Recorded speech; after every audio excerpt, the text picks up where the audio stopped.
So welcome everyone to Matri Satsang of Sri Anandamayi Ma.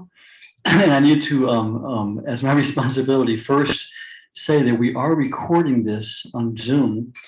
And what we do is our friend Renu, who's our co-host today, made a YouTube channel. So we load them up to the YouTube channel later so that people can have access to them if they want to review something in Ma's readings and things, or people miss the weren't able to come, they can see it later. So basically it's just viewed by devotees. It's not going to be out for the whole world. But if you're here, know that we are recording, and we ask your permission if you want to be on screen to record you. Okay, and for those of you who are here for the first time, we have kind of an order we follow. We'll sing a Kirtan to Ma, and then I like reading about Ma's life, and then reading some of Ma's words, and then we'll open up the floor to an open discussion. And we'll, if people can, so for now, keep yourself muted because there's this delay thing going on. But then we'll able to each unmute ourselves as we, as you're called upon, and we can have a nice discussion about anything. And we hope people aren't shy because you're being recorded, because like I say, it's just for people who are interested in Ma that these recordings will be up. So open your heart and let's all share this together.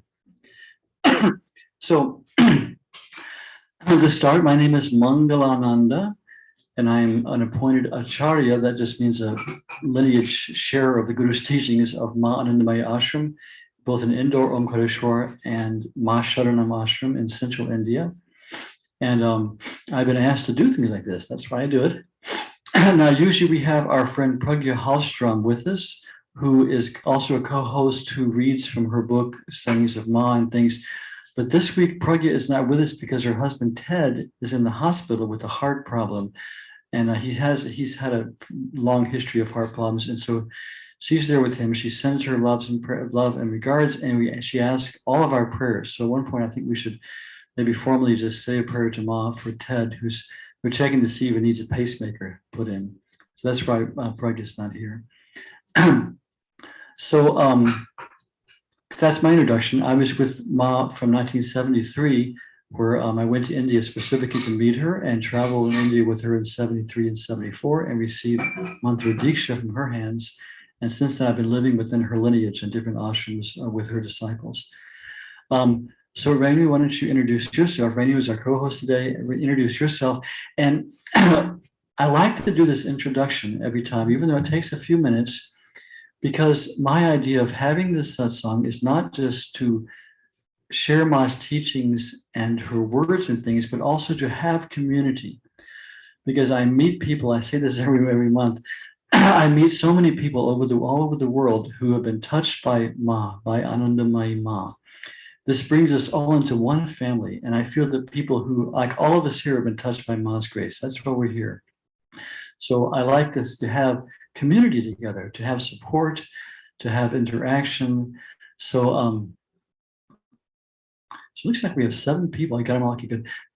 So our idea of this satsang is to have community and to share things and talk about things related to Ma. So that's where I like to have this introduction, so I can see everybody. We can all see each other and have community in Ma. Okay. So Rainey, introduce yourself, and then let's talk. See who's here. Hey Ma, everyone. Can you hear me? Yeah, you're good. Okay. Yeah, my name is Rainu. I'm currently in LA at the moment, but I'm from Fremont, and I'm Fremont, California, Northern California, and just looking forward to being with you all. And I'm going to go down the participant list and try to introduce everyone. Sometimes it gets a little confusing with this list because it changes, but I'm going to try to keep everybody in order. So to start with, we're going to have... when she calls on you, you have to look in the upper right corner of your little box where your face is and put unmute so we can hear you, and then mute again afterwards, okay? Okay. So David Herring.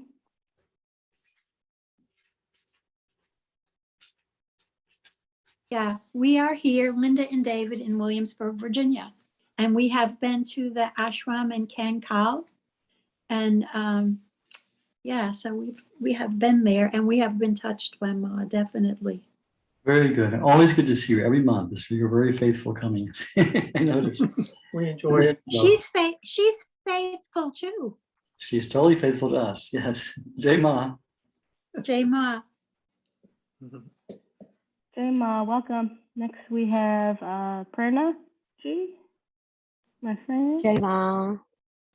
Jai Ma, this is Prerna, and I'm in Mountain View in the Bay Area, and blessed to be a part of this group to honor Ma and spend time with all of you.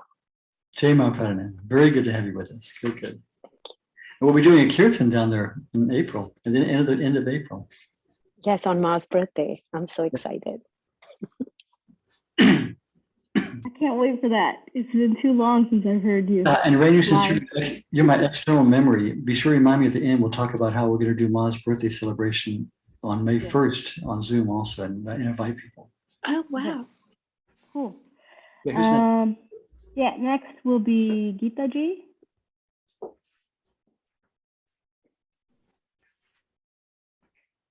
Geeta, are you there?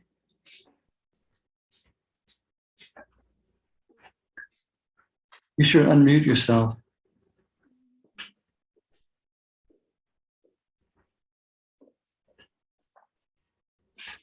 David, where is my phone? You seem to be unmuted.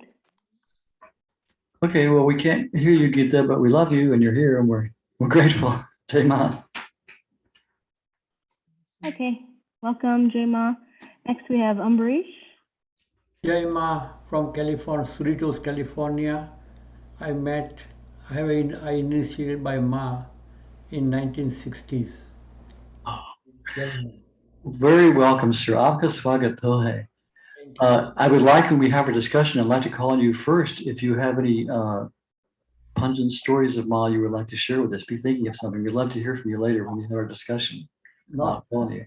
not today, but sometimes, definitely. Not today? Not. You can push to the next. Okay. screen. Okay. Nope, no You problem. understand that? Linda and David, be sure to mute yourself. Okay. Jai Ma, welcome, Ambarish Ji. Nice to see you. And then Anu.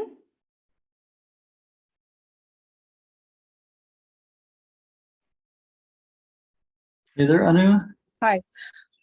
Yeah, I'm here. I'm living in Washington State and loving Ma. That's it. Good to see you, Anu. Really good to see you. Old friend. Good to see you too. Jai Ma, welcome. Next we have Austin Murphy. Jai Ma. I'm from UK, and it's just an honor to be with you all and have this Darshan and Ma flow in her grace. Beautiful. Wonderful, wonderful. Thank you for joining us from UK. We have a couple of other people from UK also. Welcome, Jai Ma. Jai Ma, welcome. Next we have Bhavani Ji. Jai Ma, everyone. I'm from Massachusetts, north of Boston. Jai Ma. Good to see you, Bhavani. Jai Ma. Jai Ma. Jai Ma, Bhavani Ji, welcome. Next we have Charlotte. Hi, I'm from what is it? Orange County, on Orange, the city of Orange right now.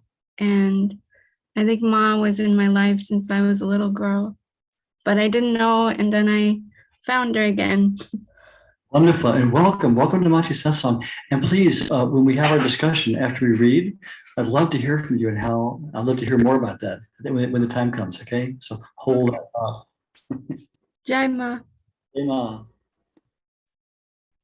Jai Ma, welcome. Next we have Katya. Jai Ma, Jai Ma. This is Katya from Portugal. Very happy to be with you all. Thank you. We're always very happy to see you, Katya. Thank you. Jai Ma, Jai Ma. All right, welcome. Thank you. Next we have, let's see here. Somebody named iPad 7, if they know who that is. If not, let's give them a few minutes. iPad 7.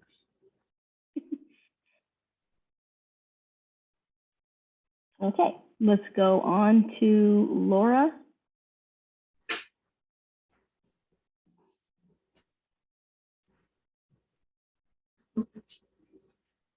Is Laura there? Yeah, I'm here. I'm here. I was muted. So Jema, and my connection with Ma is very strong again, without really even knowing. But I immediately with her, and I don't always make the meetings, but I'm always, in heart, I'm with you. I love it. I'm hoping to be able to go to Palo Alto. You're gonna be live, right? On the 30th of April or something? Yeah. Yeah. Welcome. Very glad to have you. Where are you calling from? Or where are you? Originally Mexico. I'm a Mexican, but live in Novato right now. My husband's job has taken us all over. Now we are here in Novato. That's where I have been to your satsangs in Novato with with Diego from the Palo Alto Yes. satsang. Welcome. I used to be a part of the Palo Alto Satsang because I lived around there. So I'm definitely very interested in making that satsang and meeting Asha and meeting all the people from that satsang, from that congregation. They're very dear to my heart. Very and good. and so I'm delighted to be here with you. Okay. Jema. I remember you. Welcome. It's good to see you back. Thank you. Yeah. Thank you. Now, at this point, though, let's people just introduce themselves and say where you're from. Okay, because otherwise this could go on forever. And then we're going to later have open discussion where we really want people to participate and talk. Okay. So who's next? Bienvenido, Laura. Gracias. Next, we have Lila. Hi, everyone. I'm Leela, and I'm in Central Kansas in the United States, and I'm new to Ma, and I'm glad to be here. Thank you. Very good. Very good to join us. So happy you could join us and invoke Ma together. Beautiful. Okay, Ma, welcome, Leela. Next, we have Michael. Hi, Michael from Northern California, Sebastopol. Jema. Jema, good to see you. Great to be here. Good to see you, neighbor. Welcome. Next, we have Dr. Murad. Jema, everyone. So good to be back. Sending lots of love from Boston. Jema. Good to see you, Dr. Murad. Jema. All right. Next, we have from the other room in this house, Nicole.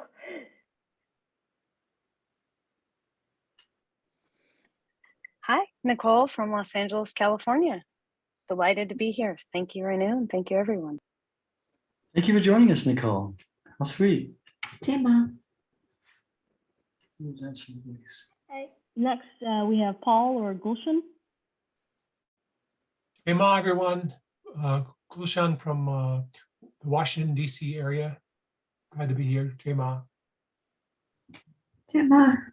Jema Gulshan, always good to see you. All right, welcome, Gulshan. Next, we have Reed Joel. Hello. Can you hear me? Yeah, we can hear you. Okay. Jema, great to see everybody. My name is Reed and I'm in Berkeley. Good to see you, Reed, also a neighbor. Jema. Jema. Jema, welcome. Next, we have Saraswati. Jema, happy spring from East Aurora, New York. Jema Saraswati, thanks for joining us. Jema, welcome. And next, we have Yana. I believe she's from Hawaii. Aloha. Jema, Yana from Hilo, Hawaii. Oh, Jema Yana, good to see you. Aloha. That seems to be it, unless I've missed anyone. Let me know. This month. We did have Deepa chime in on the chat saying she's having trouble with her microphone, so she's Everyone chatting to all. introduced? Everyone been introduced? Oh, there's a person over here I want to introduce. You want to say hello? Hi, I'm Manglananda's wife. I'm Gloria. Jai Ma. Who's been introduced before? Srimati Manglananda. Gloria G. Gloria G. Okay, so we are here in Matri Satsang. Like Ma said many times, that we cannot even think of her unless she first thinks of us. So we're here because Ma has touched our hearts. And we want to learn more about her. We want to invoke her, feel her presence with us. Her paduka are right here on the altar, which she wore on her own physical feet. And we're remembering Ma together. So this automatically, her presence is always with us, but we have to, our idea is we're going to tune into her presence together and talk about her and study her. And later, think of any questions you might have or anything we can have, we'll have a discussion later after we do some readings, okay? So I always like to start first with Ma's words of how she is ever present with us. So here's what Ma says. She says, I am ever with each one of you, wherever you happen to be. But your vision is tied down to worldly matters and you have little time to direct your eyes to this body in your thoughts and actions. What can I do? But know it for certain that whatever you do in thought and deed, whether you are near or in distant lands, never escapes my attention. Just as at a flash of torchlight, your faces gleam forth in their bold outlines, all your facial expressions appear in my mind when you meditate on me or talk about me or sit down to pray to me. So that's what we call absolute consciousness, universal omnipresent consciousness. The Ma is. And the fact that in 1982 she left her body has virtually nothing to do with that. She is still totally present with all of us and present with us here. So we're going to invoke her in many ways. And in our talks, you were using our intellect to remember her teachings, but let's open our hearts to her now and sing her name, sing this. We always start with this one kirtan, which is kind of the theme song of our ashram in India, which is called Ma Sharanam Ashram, where we simply say, Om Ma Sharanam. Sharanam means a refuge, a place of refuge, a place of safety. So Ma is our safety, our safe haven. Om Ma. Sound? Sound, yeah.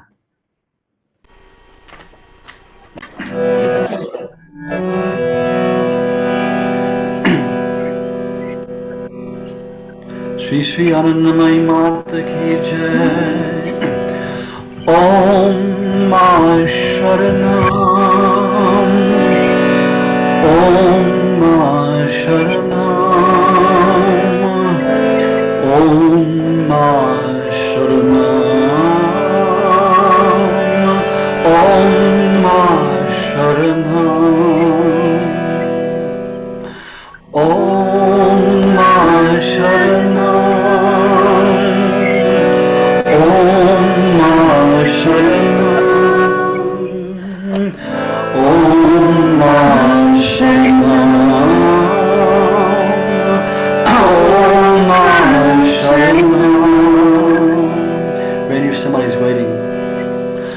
Om Ma Sharanam. Om Ma Sharanam. Om Ma Sharanam. Om Ma Sharanam. Om Ma Sharanam. Om Ma Sharanam.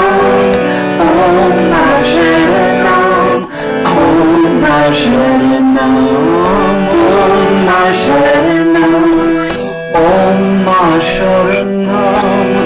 Om Ma Sharanam. Om Ma Sharanam. Om Ma Sharanam. Om Ma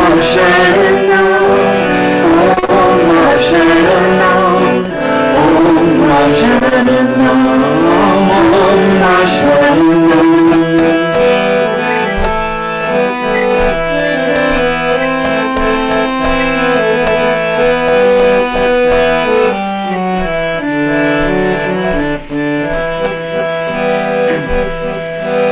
Anandamayi Ma, Anandamayi Ma,